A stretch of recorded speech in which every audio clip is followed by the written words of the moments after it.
Hello and welcome to Final Fights. I am Mark Hoffmeyer, and joining me is a woman who just popped in from a random portal. It's Megan Hoffmeyer. Hello. You're really loving this convergence. Yeah, I mean, I can get so many different worlds and realms in just a short period of time. I mean, I never know, bad side effect, never know where I'm going to pop up. Because Really? It's very random right now. So you're going full synchronic on this. Yeah, I mean, it's all over the place. I mean, it only happens once every, billions of years? Yeah, it's quite a long time between them, but... You might as well live it up. I gotta see the 9 realms. I could go to Vanaheim, Is Jotunheim. Is Christopher Eccleston chasing you? Ooh, no. This is purely for fun. All right, so I brought you in here, Meg, because right now on Movies, Films, and Flicks, we're doing a thing called Dark Month. So we're talking about all movies with dark in the title. And that's why we're doing a fight from Thor, The Dark World. And Makes today, sense. we're going to be talking about the Battle of Greenwich that takes place between Malekith, played by Christopher Eccleston, who does not like playing this role. Doesn't look anything like the guy. Does not look, and he was mad.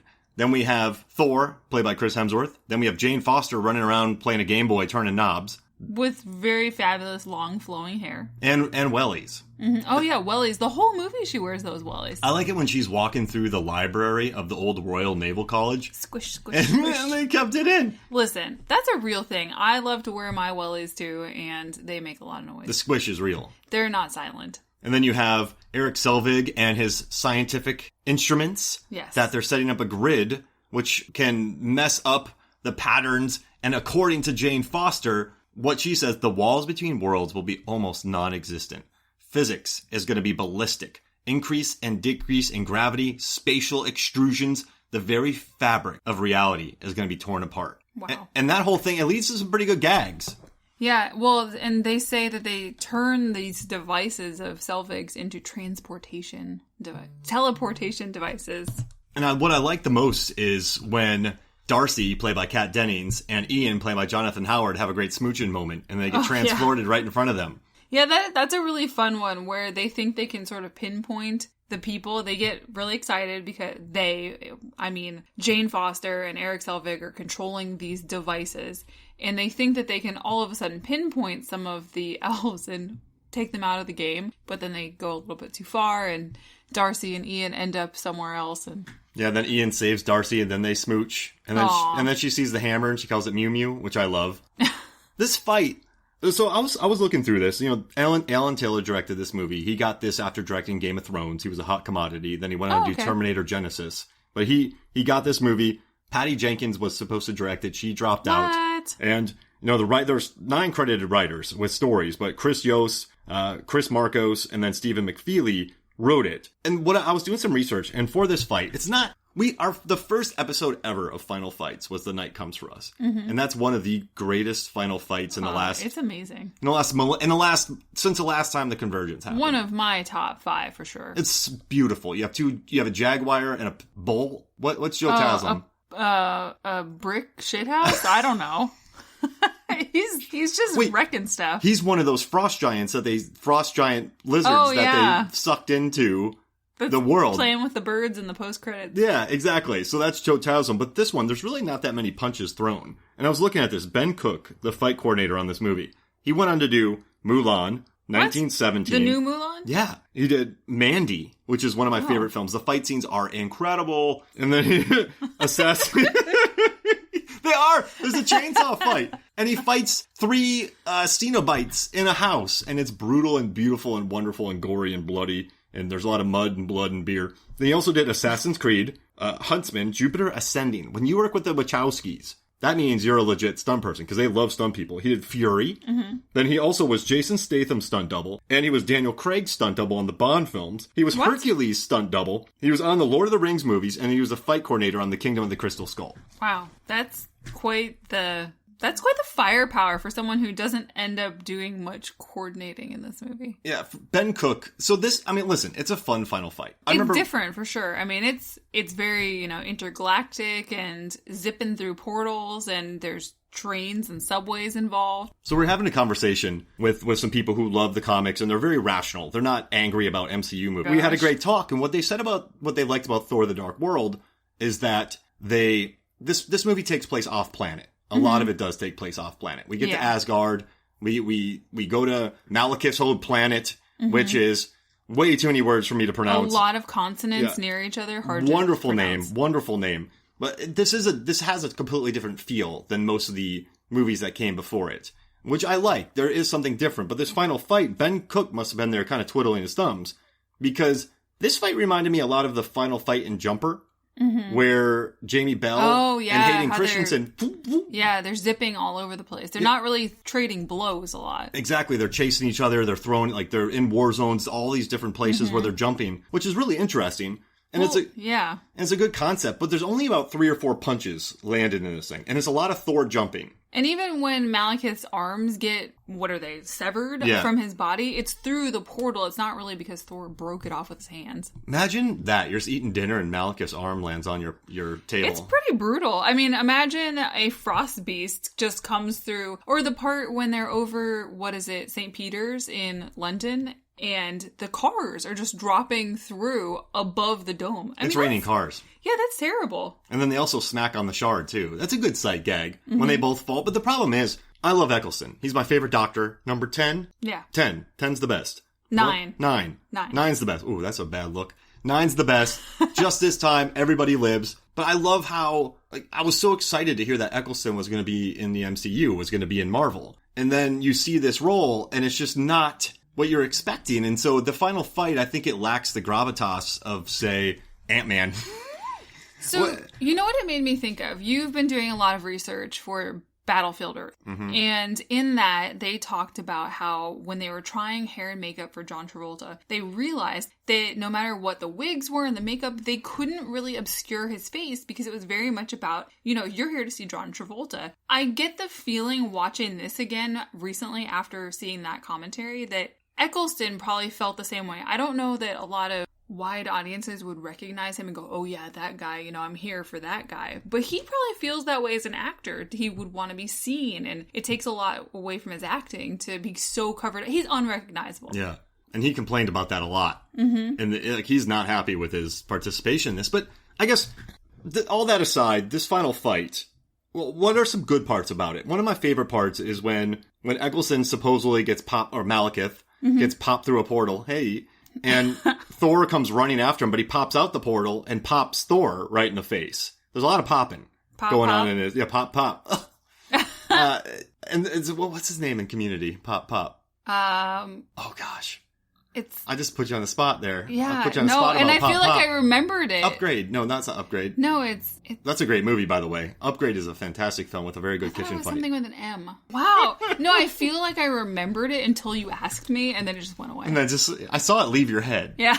It just went out the window. But I do like that scene because it's something new, and it features actual fist to head in this one. And then Thor, Malekith he gets the ether, and then he just shoots the ether out of him. And I just did a shoot mode. Yeah, with your chest. And you get this ether But that's exploding. pretty on point, though. That's what he does. So hey, Eccleston, when you're on set, just kind of pop your chest out.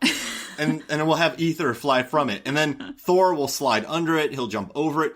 Once again. Magnitude. Yes. Thor jumps a lot in this final fight. A lot. Jumps up with his hammer, smacks the ground, things go up. Then he jumps up and again hits him. There's 6 different jumps in this fight. Oof. He's always up there. On top of the portal jumping. And it's fine. it's different, right? It's not... We talk about CGI smack-em-ups, Megan. How they get... What's a smack-em-up? I don't know what a CGI smack-em-up is. That was a good one. All right, so we talk about CGI Slugfest. We talk about CGI Slugfest, and this one largely stays away from that because they never keep on one thing for too long. No, they're trying to evade each other the whole time. Yeah, and they're just sort of running through portals, and then there's the occasional sight gag. But then you have Selvig, you have Ian. They are trying to do service to a lot of characters here, to be fair. Yeah, they're juggling a lot. And I'm just happy Skarsgård put on pants. Well, and you have the Royal Air Force at one time trying to intervene. And then you have the students at the academy, or the college. And then there's also they're trying to pepper a little bit of humor throughout it, too. So they're doing that at the same time. It's just a lot happening. Okay, this is going to sound weird, but do you think... So, there's a scene where where Thor, what are my words today? Where Thor gets popped away and he ends up taking the train. Oh, I love this part. The reaction's great. He's like, where's Greenwich? It's 3 stops away. The lady's hand goes on his chest. But the trains are still running during this battle. which has destroyed many things. I think the trains would probably stop at this time, right? Or would they they wouldn't be taking people to Greenwich. I'd assume so, but maybe, so at this point, it's 2 years past the Avengers incident in New York, maybe they haven't really felt the brunt of we haven't gotten to the level of Sokovia yet, which happens in Ultron. I don't know what the timeline, how many years from now it is, but maybe this hasn't reached sort of a national level. I don't think at this time there were massive terror attacks happening over there in our world. So maybe there was just utter confusion. Aliens, no one knows what's happening. Yeah. Maybe I thought you were going to lean towards they're just used to it, so they don't care anymore. I think they're not used to it yet, so they're going, what? Yeah, what's this giant spaceship T-bone thing? Why is Christopher Eccleston here? Where's the rest of my steak? Is this a bit? But is this a play? Is this Shakespeare in the Park? Ooh. You know what else I found out? Elsa Pataki. Oh. Chris Hemsworth's wife. Mm-hmm. She did some doubling in this one for Portman. Oh, that's cool. Yeah. She gets her wellies on. She runs around. Really? Oh. I was going to say that explains. She kind of has that color hair that she has in this movie. I mean, she's probably hanging out. They needed somebody in there. I know she doubles for she's very athletic. She could run. I do think, though, this final fight, you have Natalie Portman, who is an Oscar-winning actress. Mm-hmm. And you just have her running around with a Game Boy turning knobs. Now... More like a drone controller. Yeah. Just all these panels and knobs, twisting things. And it gives her character something to do. You have this world ending with the ether. All Malekith wants is the ether. And to quote someone from Empire years ago, I don't remember who said it, I need the ether, give me the ether, I want the ether, I got the ether, I'm dead. So he wants the ether, he has it, and you just have her and Erik running around very slowly, mm-hmm. being chased by very slow Dark Elves. And they're just sort of turning knobs around. And I get that they're moving stakes, too. Yeah, they're moving stakes. Devices. You want to give them something to do, but it's a weird combination of world ending and humor. There's weird bits, and then there's humor. It's a weird... Yeah, and it's also a weird combination of Thor and Malekith are popping between worlds. They are traveling quite a lot during this. Then Mjolnir goes out of Earth's atmosphere into space and comes back, and it's whipping around the globe. But then you've got this other half of the crew that's staying within a very focused footprint of a college. They don't move very far for this whole fight. So it's that's an interesting dynamic too happening. Yeah, they're flying all over the place. But I like Thor a lot, and I think Taika Waititi finally figured him out in Thor Ragnarok. But this one, I think I was excited just because it was Eccleston as Malekith. Mm-hmm. And so watching them fly around the portals, and listen, when you're watching an MCU fight, the last thing you should think about is the movie Jumper. And that's the first thing that came to my mind. I mean, but now that you say it, it makes so much sense, and I bet I would think that every time. It's because Jumper's good. Listen to the episode that Norbert and I recorded. Jumper is excellent, but they really are sort of doing that. I mean, there aren't portals in Jumper, but they are really going from space to space very quickly, trying to follow, chase, fight. Mm-hmm. And as a final fight, though, in the Thor world, I guess, right, so in the first Thor, he lost his powers. And so he had to battle the Destroyer. Mm-hmm. And then all the people tried to help him. Then he got his power back and he destroyed the Destroyer. Hey. Oh. So then you have that. And then the first Iron Man, it's CGI Tony versus CGI Jeff Bridges. In Hulk, it's CGI Norton versus CGI Tim Roth. And then you have Avengers, which is the Avengers. That's a good fight. Mm-hmm. But all the villains in that aren't too good. Loki's fine. So I guess they're really trying something different. You had portals in Avengers, so it makes sense that there's more portals for this one. True. So on paper, this is a good idea. And I like the idea of Malekith blob stretching out across the world. They actually did this in Guardians 2. Blob. Remember in Guardians 2 when Kurt Russell, Ego, planted stuff on all those planets and it was just blowing it up? Mm-hmm. It's kind of the same thing because it was reaching out to different planets and just wiping them out. Well, and this also gave me reminders of, because I haven't watched this in quite a while until we decided we were doing this final fight. It reminded me a lot of what we get later on in Doctor Strange with their portals that they're creating with their own sort of mind magic, which is very different from the Convergence, but it still had, that sort of look to it, which you then see again at the end of Endgame when all the portals open up with the sorcerers bringing people back through for the final fight in that movie. Wow. Yeah, so this is a movie that maybe just made it a little bit more palatable. Portal palatable. Linking everything. Yeah, the portals converged. Yeah. And then it was perfect convergence later on. There you go. But aligning all the movies across the MCU. And it's pretty... So you know what? I think as far as maybe opening up opening up more worlds to fight in at the same time.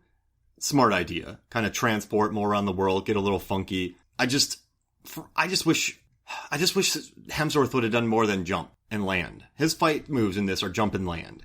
Yeah, they don't give him a ton of acting to do in this movie. And they let the humor be with a lot of other people. Even on the train, my favorite moment on the train, when the train starts and she loses her balance a little and she puts her hand on Thor and she's like, "Oh, sorry." That's her. That's not really him being funny. Yeah. And then Taika just figured out one day, hey, this guy's good. And now Thor's like, don't get rid of me. This is great. Or Chris Hemsworth, don't get rid of me. This is great. But for me, this fight, you're right. You're right. Opened up a different world for final fights. There were portals. It made the travel a little bit more palatable. We had seen the robots fight before. We had seen the Thor fight before. We had seen the Avengers fight before. But this is kind of a different, fun world that was opened up. But it does seem like an afterthought because, and I'm not complaining, but the whole movie's about the ether. And yes, it is. Even if you read a description summary of this, every sentence has ether once to twice in it. It's so much ether. And the thing is, or what is it? Which one? It's the reality stone. Reality stone that we find later on, which they give to the collector in the post-credit sting. Yep, that wasn't smart. No, he did not keep that collected well. His collection was raided. It was terribly curated. Yeah, it's just I have no ill will towards this fight, and that'd be weird to have any ill will towards anything that's in a movie. I just. Because it happens, though. It's not what I wanted! Hey, people feel that way. It's not So, it's just... You have Eccleston, right? You have Hemsworth, who you know is great. You have Stellan Skarsgård, who's from Deep Blue Sea, by the way. Excellent. You have Darcy, Nick and Nora's playlist. She is so funny. She's truly a gem of the MCU. And I think they almost try to use her a little too much in this. Because there's so many people. And she's so funny... But you can't put her in everything. It's a final fight. And what kind of stinks is that instead of maybe building her an organic plot line, we love her, so we're going to give her bits. Yeah. Yeah, so she's bitten. She's so good, she needs more than that. There's so many bits during this. She gets more than that. Watch WandaVision. Oh, so good. And it's... Now that I'm thinking about it, though, this is actually really reminding me of the Doctor Strange final fight with...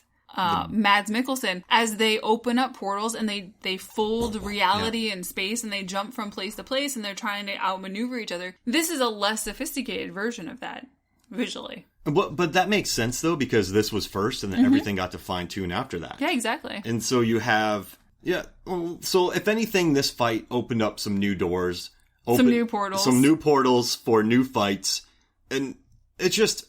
For world building, if you will. And I guess if we think about the best final fights in the MCU, it's good to kind of separate. Remember Black Panther? You had Killmonger and Black Panther, and not the CGI train bit, but at the end when they're by themselves fighting, that great moment, and then you have the battle taking place. I guess it's good to separate all the people who are fighting. It's just I don't know I guess the portals were necessary to show a new type of travel, which opens up later on. Yeah.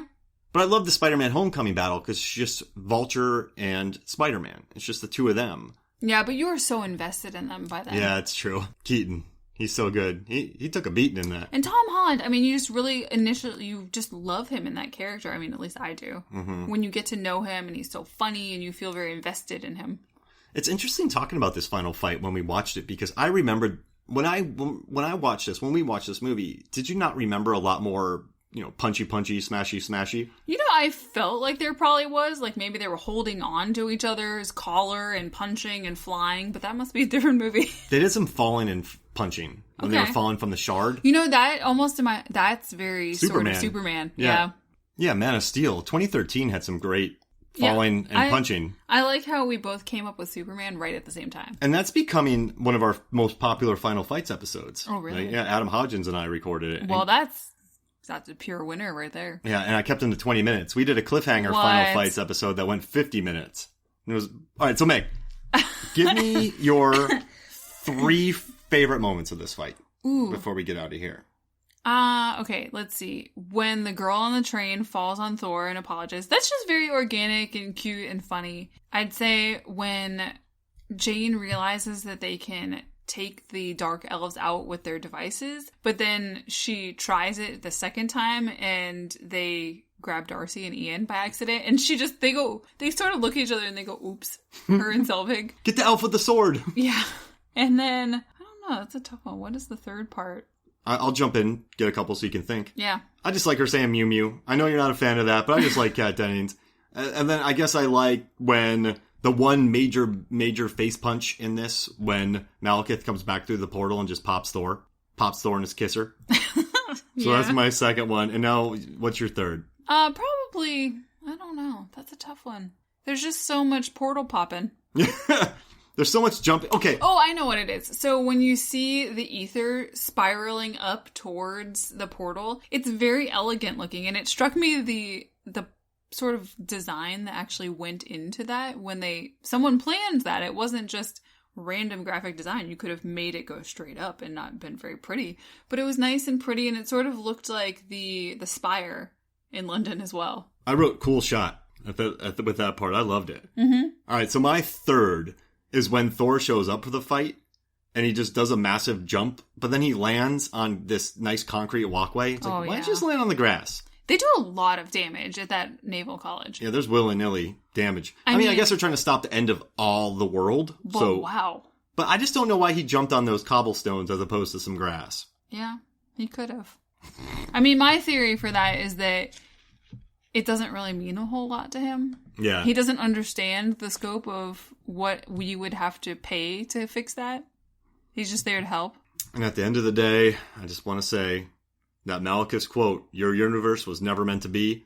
Your world and your family will be extinguished." Rude. He failed. He did. Why do you tell people that before a fight? Villains can't help themselves. People are like, "Oh yeah, I'm going to go get your family after this." And then the person always rallies. It's like, "Listen, I'm just going to kill you. Just let me kill you. Your family's fine. I'm not going to do it. I'm going home. I'm going to take a bath."